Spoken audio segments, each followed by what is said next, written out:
Welcome to Express Video Learning, presented by Cost Plus Electric Supply. I'm Eric, and we're here to show you.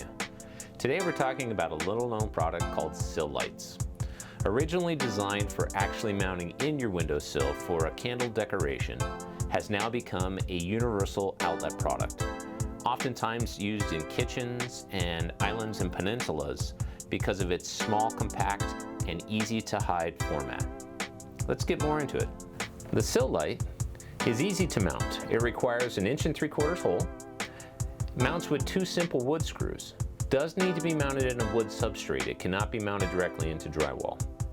Each unit comes with a decorative matching cover plate so that the installation, once it's done, can be covered up. The Sillite is rated for NMB non-metallic sheeted cable. It has 2 wiring compartments for feed-through wiring applications. In this particular application, we would actually have a fascia board that would conceal the Romex inside the wall. The Sillite comes in 3 color options: white, brown, and black. There's also a floor ring assembly that you can get to turn this little convenient outlet into a floor box. Take a moment, hit the subscribe button, turn on notifications to keep up to date for all the current stock and product videos that we're producing. Have a great day.